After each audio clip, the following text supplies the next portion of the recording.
क्या हेमंत सोरेन और भूपेश बघेल की बाल से स्टंप आउट हो गई बीजेपी सरकार? मोदी सरकार देखती रह गई और आरक्षण पहुंच गया 75% के पार। क्या इसी बात पर है अब मोदी से सीधी टकरार? अब भाजपा समर्थन करे या विरोध, दोनों तरफ से फंस गई।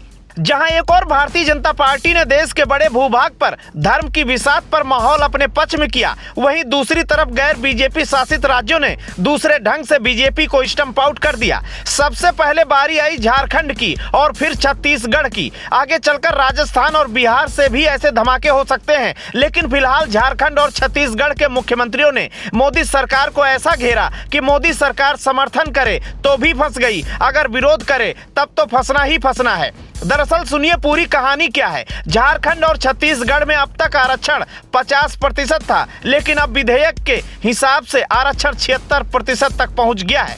झारखंड और छत्तीसगढ़ में ओबीसी आरक्षण 14% से बढ़ाकर 27% लागू कर दिया गया है। हालांकि बढ़ोतरी SC/ST आरक्षण में भी हुई, लेकिन ओबीसी आरक्षण में भारी बढ़ोतरी करके दोनों राज्यों के मुख्यमंत्रियों ने मोदी सरकार को स्टंप आउट कर दिया है। विधेयक पास होने के बाद झारखंड के मुख्यमंत्री हेमंत सोरेन ने लिखा, झारखंड के वीर शहीदों और आंदोलनकारियों का सपना हुआ साकार। 1932 का खतियान आधारित स्थानीयता तथा SC 28%, पिछड़ा 27% और SC 12% आरक्षण विधेयक माननीय विधानसभा के विशेष सत्र से पारित हो गया है। जो हम कहते हैं वो करते हैं।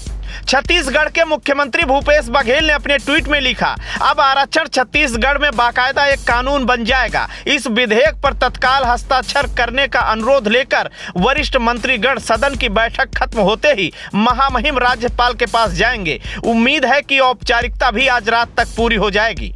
झारखंड में 2 महीने पहले ही विधेयक पास हो गया था और उसके बाद अब छत्तीसगढ़ में भी विधेयक पास हो गया है और अब गेंद राज्यपालों के हाथों में है। राज्यपाल केंद्र का प्रतिनिधि होता है, लेकिन अभी तक राज्यपालों ने आखिरी मोहर नहीं लगाई है। लिहाजा बड़े सवाल उठ रहे हैं कि क्या केंद्र की बीजेपी सरकार के इशारे पर इसे रोका गया है? क्या भारतीय जनता पार्टी की मोदी सरकार पिछड़ा विरोधी है? अगर नहीं तो मौका है साबित करके दिखाए, नहीं तो सवाल तो उठेंगे ही।